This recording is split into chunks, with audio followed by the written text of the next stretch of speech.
Hi friends, welcome to study point. मैं हूँ दिशा जसवानी आज आपके साथ। होप आपकी स्टडीज़ बहुत अच्छी चल रही होंगी, प्रिपरेशन अच्छी चल रही होगी। आज मैं लेकर आई हूँ accounting for share capital class 12 MCQs। Accounting for non profit organization के जो वीडियोस हैं वो मैंने बना दिए हैं, आप देख सकते हैं मेरे वीडियोस। मेरे चैनल को लाइक करें, सब्सक्राइब करें और शेयर करें ताकि आपको बहुत सारे वीडियोस में प्रोवाइड कर सकूं, आपकी एग्ज़ाम की प्रिपरेशन हो सके।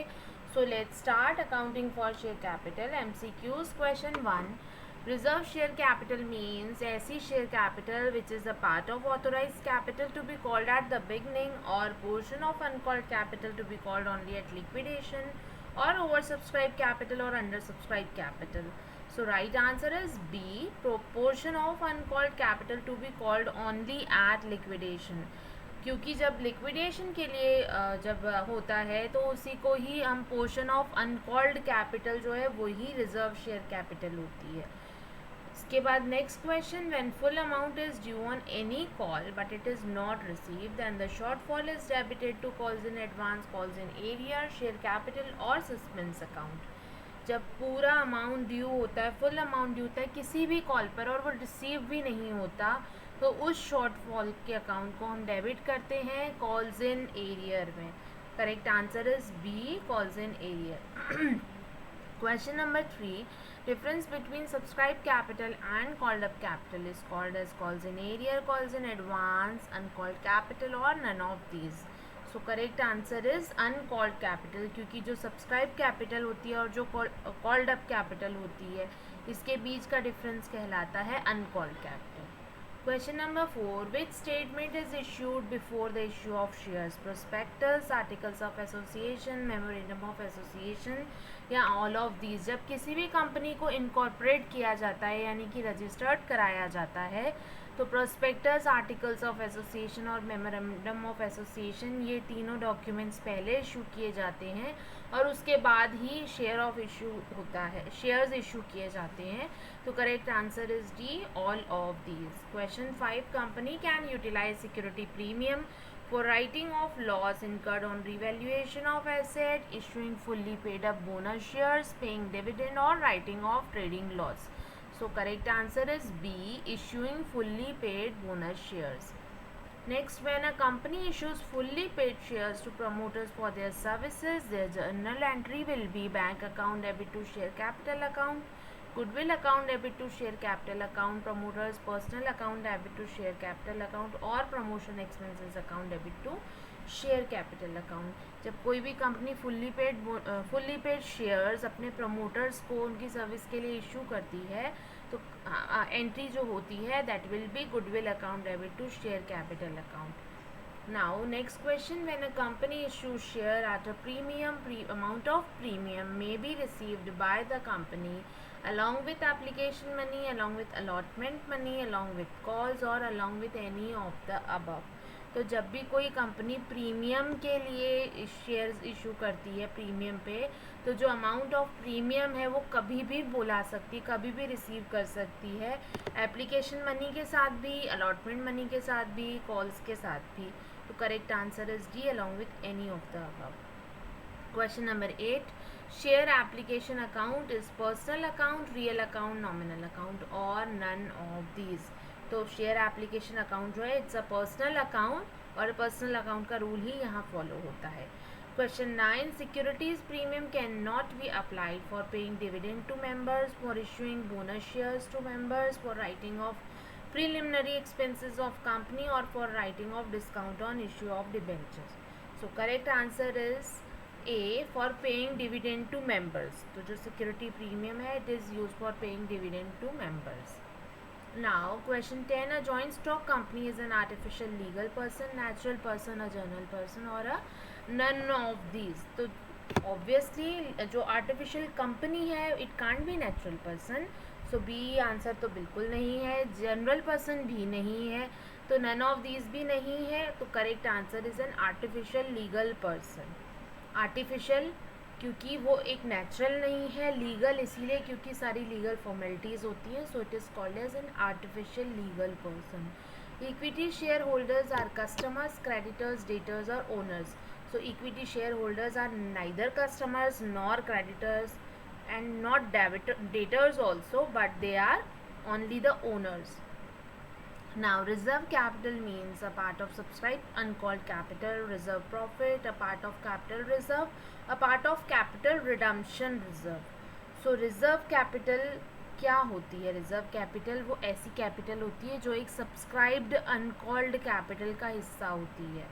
Question number 13, securities premium is shown under which head in the balance sheet.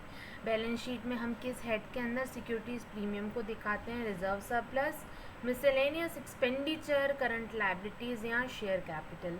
तो ना शेयर कैपिटल का पार्ट होती है, ना करंट लायबिलिटीज़ का पार्ट होती है, ना ही कोई ये हमारा खर्चा है, मिसलेनियस एक्सपेंडिचर है. तो it is recorded in reserve and surplus. It is shown in reserve and surplus.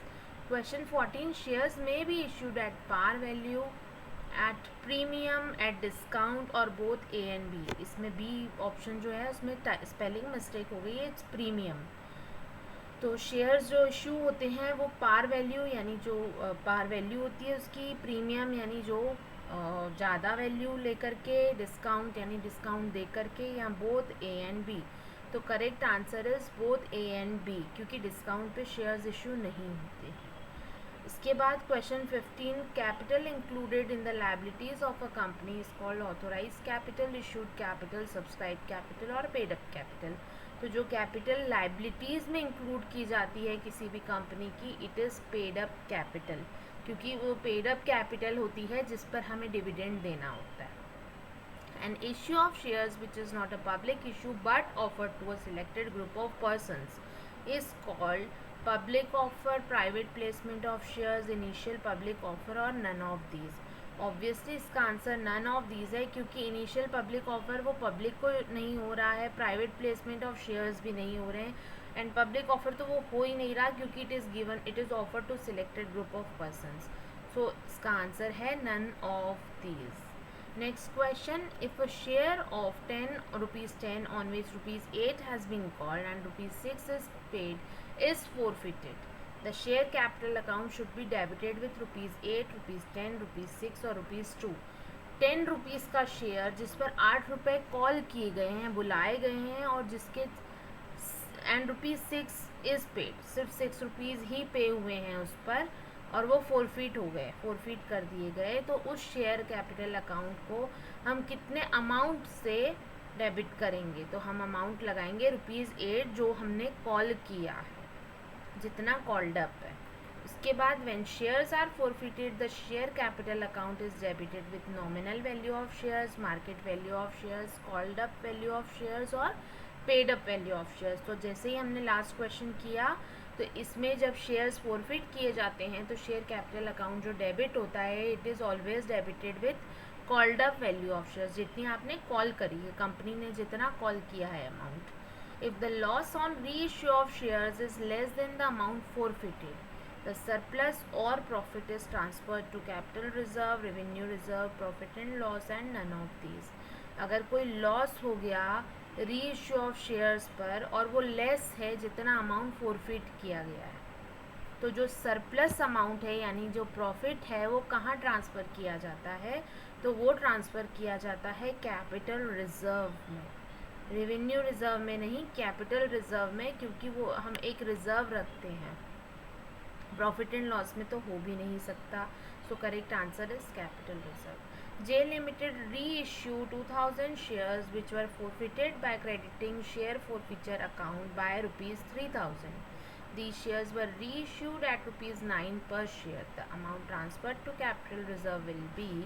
अब जो J Limited है उसने रीइशू किए हैं 2000 शेयर्स जो कि फोरफिट किए गए थे by crediting share forfeiture account by 3000 में फोरफिट किए गए थे. उसने रीइशू किए हैं 2000 शेयर्स. तो ये शेयर्स जो है री इशू किए गए हैं एट रुपीज़ 9 पर शेयर. तो जो अमाउंट ट्रांसफ़र होगा कैपिटल रिजर्व में वो कितना अमाउंट होगा? 3000 रुपीज़, 2000 रुपीज़, 1000 रुपीज़ और नील. तो जो अमाउंट ट्रांसफ़र होगा वो होगा रुपीज़ 1000, जो कि डिफरेंस है क्योंकि 3000 के शेयर्स हैं और वो 2000 हमने री इशू किए हैं. तो वो अमाउंट जो है डिफरेंस अमाउंट 1000 रहेगा. If a share of ₹10 on which ₹8 has been paid up is forfeited, it can be reissued at the minimum price of ₹10 per share, ₹8 per share, ₹5 per share और ₹2 per share. अगर 10 रुपये का share है जिस पर 8 रुपये paid हैं, if it is paid up और वो फोरफिट किया गया है, तो जब हम उसे री इशू करेंगे तो उसकी मिनिमम प्राइस क्या रखी जाएगी? तो मिनिमम प्राइस जो रखी जाएगी वो उतनी ही रखी जाएगी जितनी हमें नहीं रिसीव हुई है फर्स्ट वाली उससे. तो दैट इज़ 10 - 8 इज़ 2. तो जो ₹2 पर शेयर जो डिफरेंस बैठेगा वो हमारा मिनिमम अमाउंट होगा री इशू का. Z and company forfeited 100 shares of ₹10 each for non-payment of final call of ₹2 per share. All the forfeited shares were reissued at ₹9 per share. What amount will be transferred to capital reserve account? तो जो हमारा ये question है इसमें है कि Z limited ने 100 shares ₹10 पर शेयर के हिसाब से फोरफिट किए गए, जिस पर ₹2 का फाइनल कॉल जो है वो नॉन पेमेंट रहा, उसका पेमेंट नहीं हुआ है. तो सारे जो फोरफिटेड शेयर्स हैं वो री इशू हुए हैं एट ₹9 पर शेयर. तो कितना अमाउंट ट्रांसफ़र होगा कैपिटल रिजर्व में? 700, 800, 900 और 1000. तो ऑब्वियसली 700 होगा, क्योंकि यदि हम 100 × 10 करते हैं तो ₹1000 आता है और हमें ₹2 पर शेयर से नहीं मिला है. तो 2 × 100 इज़ 200 और ₹9 पर शेयर के हिसाब से इन्होंने लिया है. तो 9 - 2 इज़ 7. तो 7 के हिसाब से 7 × 100 शेयर्स करेंगे तो हमारा आंसर आएगा 700 शेयर्स, क्योंकि ₹9 अगर उन्होंने कॉल किया है जिसमें से सिर्फ ₹2 उनके फाइनल कॉल के अनपेड थे, लेकिन उन्होंने एक्सेस अमाउंट से उन्हें री इशू किया है ₹9 से. तो कितना एक्सेस अमाउंट? ₹2 वो यहीं से रिकवर करते हुए. तो 9 - 2 इज़ 7 और नंबर ऑफ शेयर्स इज़ 100. तो 7 × 100 is ₹700. Question 3. Forfeiture of shares result in the reduction of paid up capital, authorized capital, fixed assets और reserve capital. तो ऑब्वियसली जब कोई शेयर्स फोरफिट किए जाते हैं तो किस में कमी आती है? पेड अप कैपिटल में.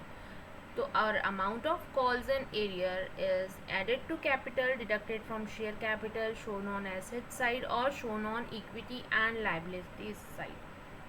जो कॉल्स इन एरियर का अमाउंट होता है या तो उसे कैपिटल में ऐड किया जाता है, शेयर कैपिटल से डिडक्ट किया जाता है, एसेट साइड पे शो किया जाता है या इक्विटी और लायबिलिटी साइड पे शो किया जाता है. तो करेक्ट आंसर है it is deducted from share capital account.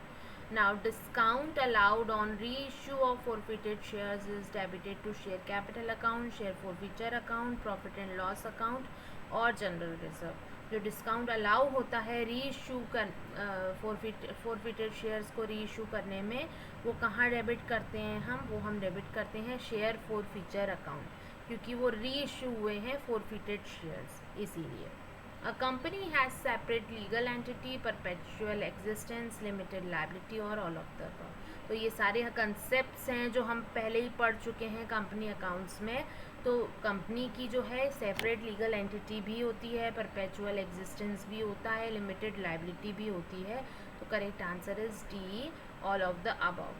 तो next question, the liability of members in a company is limited, unlimited, stable और फ्लक्चुएटिंग. तो जो लायबिलिटी होती है कंपनी वो that is limited. Now equity share holders are creditors of the company, owners of the company, customers और none of the above. So they are always owners of the company. Balance of forfeited shares account after reissue of forfeited shares is transferred to profit and loss, capital reserve, general reserve और none of these. तो जो balance होता है forfeited shares account का, जब हम री issue करते हैं उन्हें तो वो ट्रांसफ़र कहाँ किया जाता है? It is transfer to capital reserve account. Question 30. Under the provisions of companies act, company can issue only equity shares, only preference shares and equity shares and none of these. तो correct answer is preference shares and equity shares. जब provisions होते हैं companies act के, उसके हिसाब से company जो issue कर सकती है वो प्रेफरेंस और इक्विटी शेयर्स इशू करती है. Right shares are the shares which are issued to the direction of the company, are issued to existing shareholders of the company, are issued to promoters in consideration of their services, और are issued to the vendors of purchasing assets. तो it is इसका answer है are issued to existing shareholders of the company. Question 32. Total amount of liabilities side include authorized capital, issued capital, subscribed capital और paid up capital. तो जो total amount होता है liability side का it is paid up capital. A company issues its shares at premium under which section of Companies Act 2013? Section 78, Section 79, Section 52, Section 53. तो इसका correct answer है Section 52. तो यहीं तक हम करते हैं आज. मैं अपना नेक्स्ट वीडियो आपके पास लेकर आऊँगी. तब तक के लिए आप यहीं से प्रिपरेशन कीजिए. मेरे चैनल को लाइक कीजिए, सब्सक्राइब कीजिए और शेयर कीजिए. और जल्द से जल्द मैं आपके पास इसके आगे के क्वेश्चन नंबर 34 आपके पास लेकर आऊँगी. तब तक के लिए all the best for your preparations. Have a nice time. Bye bye.